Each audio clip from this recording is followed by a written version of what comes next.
Okay, I want to thank y'all for letting me come and talk. I can talk for a long time about history of Piedmont and Southern Greenville County, and but I did work in a school building in Greenville County for 47 years, and I taught middle school, elementary, and I was the curriculum person in the building for almost 20 years. So, in that time, I got a PhD in curriculum and instruction. So that was my career. That was my first career. My second career is preservation, and um, working here at Piedmont and at Fort Shoals, which is even further down in southern Greenville County. So we are intending in Fort Shoals also to open a museum, a house museum, and I'm thinking of Piedmont as a textile area museum, but the museum will be working and opening up in the future in further down. It's just going to be more like a house museum with a couple of rooms for displays, because it's an older building. But today we're going to talk about writing, and that's what my focus was when I was a curriculum person, was teaching teachers how to teach reading and writing across the curriculum in math, science, social studies, and everything. And so that fits in, and I wanted to ask you, and I know some of you are chewing, but have you ever thought about writing a book yourself? And what was your book going to be about? So I'm going to go around and let y'all tell me what you have wanted to write about. Start. I've been told that I have a good writing voice or whatever. Definitely something that was lighthearted and funny. I don't know if it would be fantasy or anything like that, but I love celebrating and educating people on different cultures and history of places and stuff like that. So definitely something historical, maybe about different countries or someone traveling and understanding, cultural context. But something fiction, maybe in a cultural setting. Yeah. Okay. Okay. What about you? Really, the one thing I've thought about writing a book on is kind of how a lot of governments have different names, and a lot of people think of them differently, but they all essentially come from one another and share more similarities than they do differences. So, and there's not a lot written on that, how one government becomes another government, but the name's different. So yeah. Okay. And so what genre would that be in? Nonfiction. Nonfiction. Okay. What about you? Mine's more like fiction, I guess. I'm kind of more into like creative writing and stuff, I guess. So maybe, for example, one of my the most favorite book series, like the Lord of the Rings. So probably like some fantasy related, right. Or Tolkien-esque, I'd say. Yeah. Okay.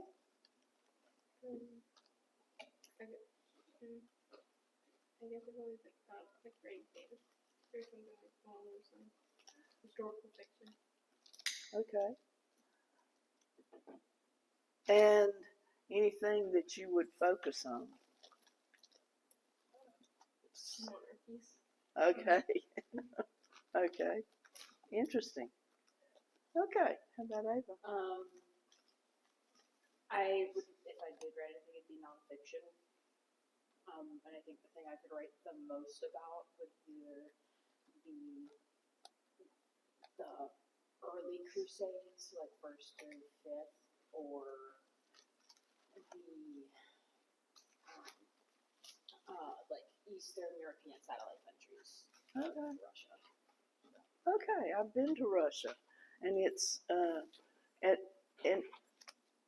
a multi-diverse country because there's so many different cultures within that big country.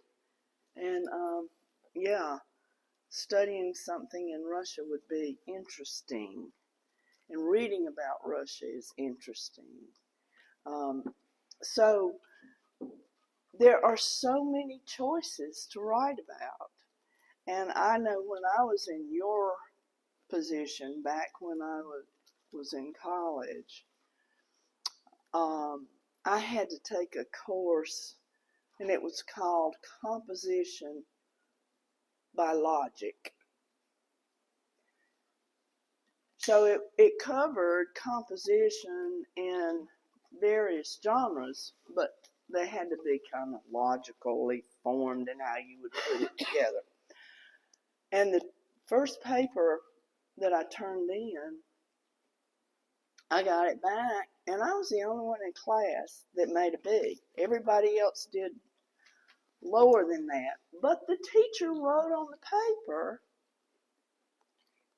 "You seem to have some gift in writing, but don't ever write like this in my class again." Wow.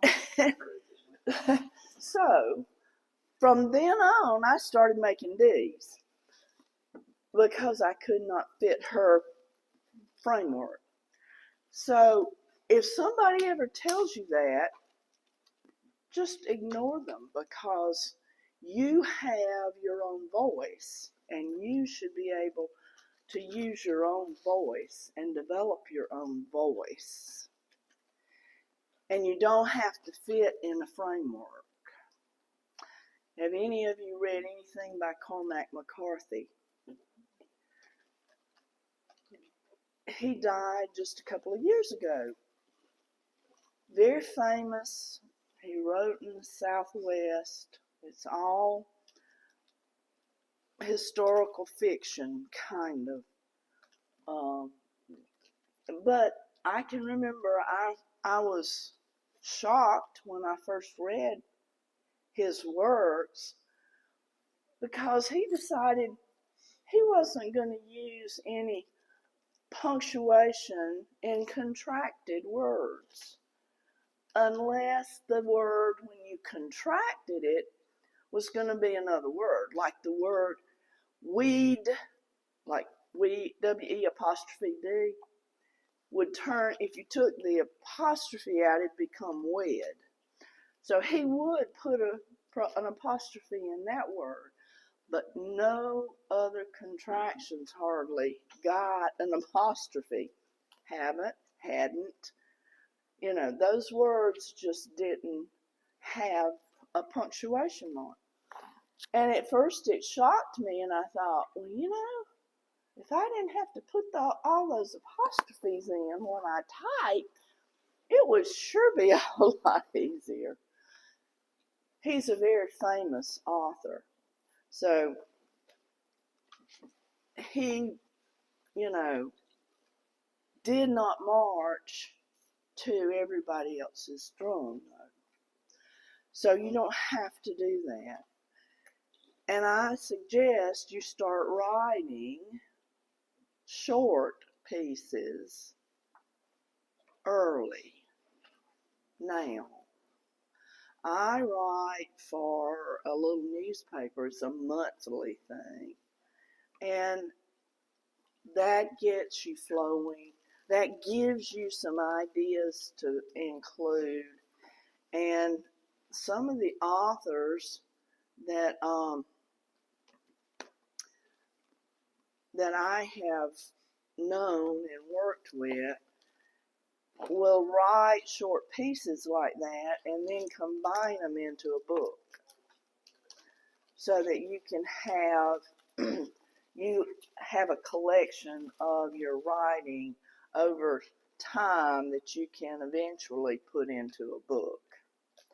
And those are sometimes and often self-published kind of things. And you can put one of these kind of books out fairly cheaply, self-published.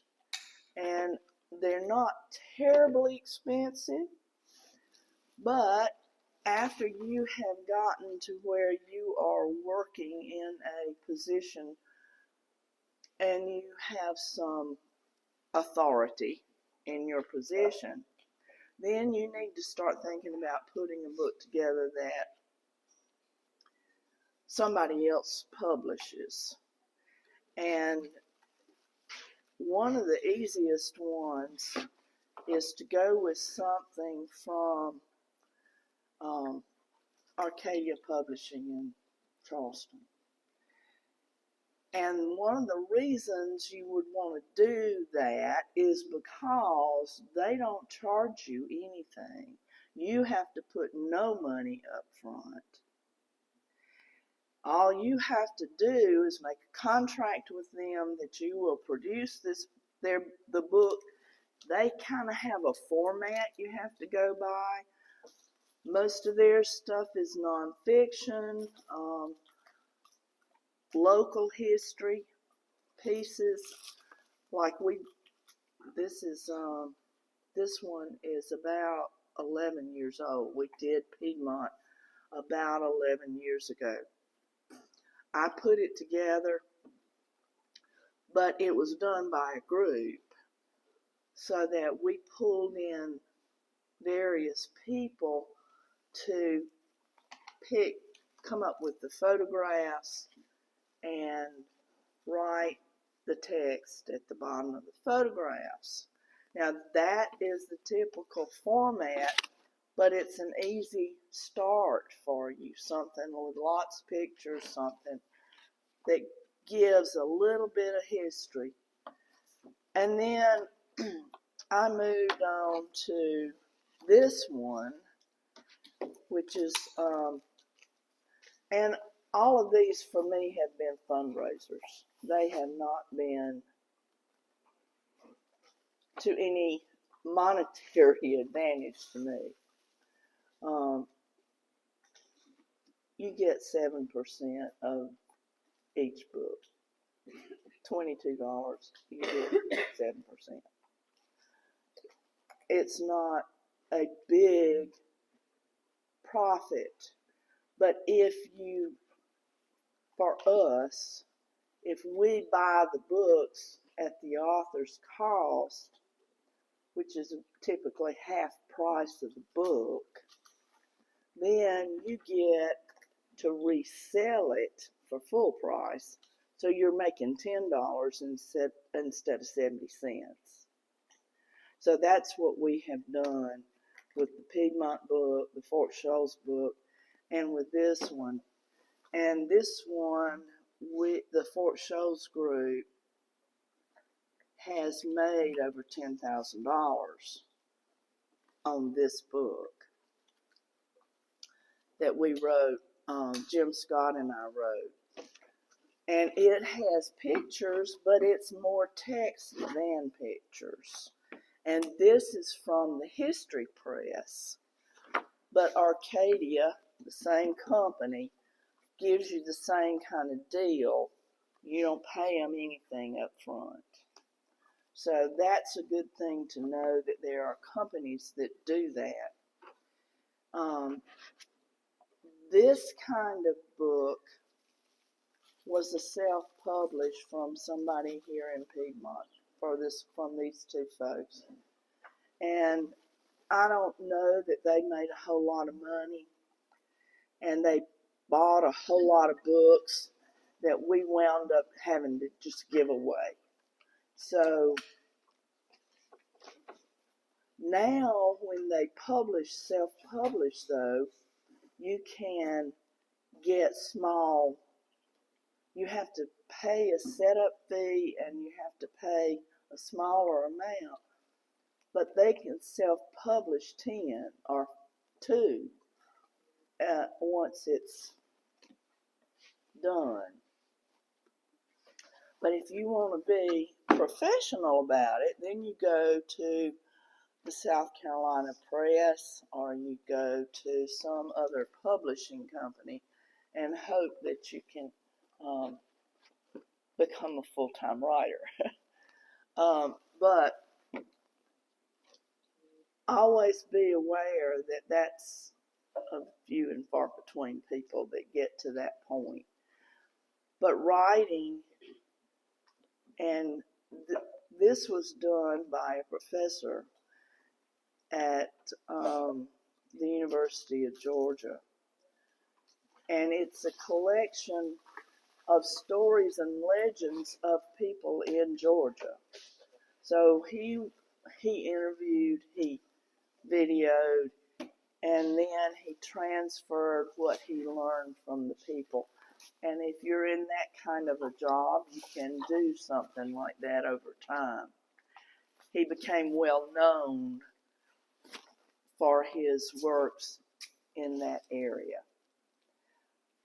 So as you go through your education, you will find that your interests are going to change, and what you want to write about may be different from what you started out with, and that's all right too. You just need to grow, you need to read, you need to prepare yourself. And that's what I tell everybody in our societies. The best thing that I have learned from working with the societies, the historical societies, is you have to be ready when an opportunity opens up. If you're not ready and the people that are around you are not ready, then you got to step back and look at it carefully and see, well, if I wait, maybe I'll have an opportunity again. If I'm not ready, it's not going to work. So do your best to be prepared when you walk out of the college door. Be ready, because you're looking for a job. You've got to be ready, and be ready, prepared. So, any questions?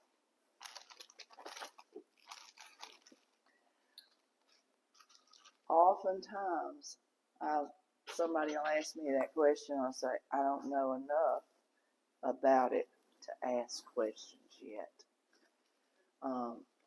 So just remember, try to get to the point, and if you're going to graduate school, get to the point to where you're ready to ask questions when you go in the classroom. So I guess that's all I have. And this is my card. I work sometimes 24 hours a day, 7 days a week in preservation now, and I'm a member of the Greenville County Historic Preservation Commission. Joe was, and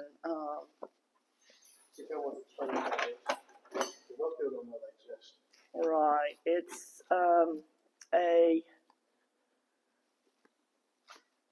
commission through the state, but it's a county commission that county council appoints the members of the commission.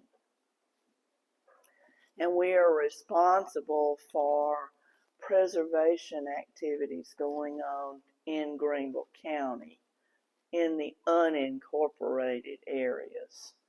So Piedmont's unincorporated, but Fountain Inn, Simpsonville, Greenville city are not. I mean, they are incorporated. So we are talking about unincorporated, mainly the rural parts of Greenville County. And we have overseen a lot of the mill restorations where they were turning them into apartments, and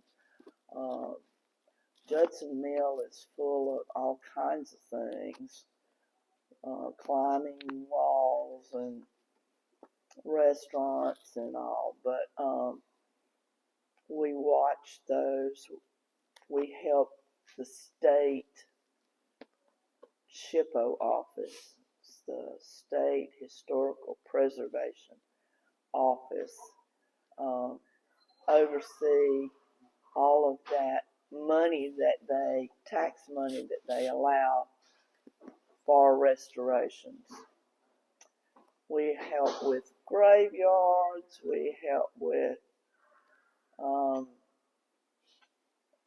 what else? We have a list of, The covered bridge.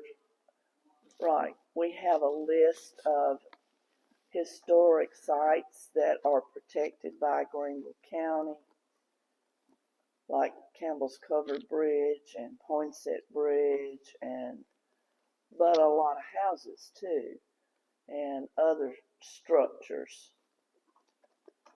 So we're looking at all times to increase that long list that we have. So we do most anything historical, but we had nothing to do with the graveyard that was destroyed recently. Bruton Town. We had nothing to do with that, and we should have. They should have come to us, but they did not, and so we had nothing to do with it. Okay. All right, do any of you guys have any questions on publishing or writing or anything like that? What's the most writing you guys have done, pages wise? 21. 21 pages? 21 to 22. Okay. Probably about 20. All right. What's that? 70. Yeah. And as you get through, when you start, especially when you get your master's degree, if that's what you're going to pursue, that thesis is almost somewhere near 100 pages or so. And right now, I know that you're sitting there thinking 100 pages. It actually gets easier the longer you do it. It's different when it's not assigned to do something like that. Well, yeah, and it is, but the thing about that, like what she was first talking about, how you write a paper, that may end up just being a chapter. And then the next thing you know, I'm going to write another paper on a similar one, and there's chapter 2, and so it's, Right. you take it build bites it. like that, it's easier. But as you start writing or doing the research here, you work in an archives or museum. One was Museum of Sport. I had to write and publish, and then certain curatorial positions, you have to write every 2 years and publish something. And professors at universities are required. It's a publisher perish lifestyle. That's the way it was for the curators. They had to publish, and every 3 years they're evaluated on their works. And so that's something. I was in the archives, so we were a little bit different animal. There's a few in there I had to publish, but but as you get through, it gets easier. So if you got questions for Ann, please ask now. If you think so or you're curious. But definitely, you'll do this. If you stay in this field, you will write.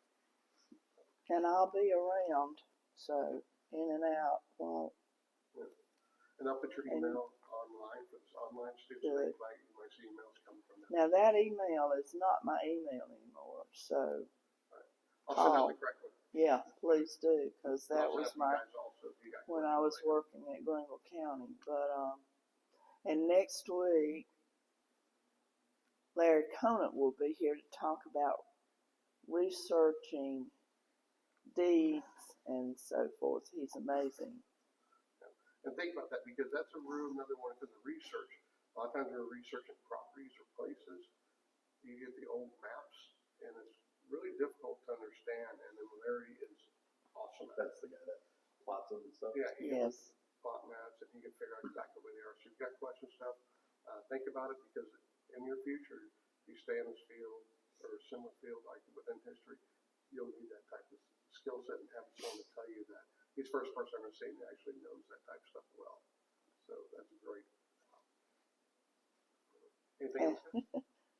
And he's funny because he's into our history in Anderson and Greenville and delving deeply, but if he opens his mouth, you'll know he's not from around here.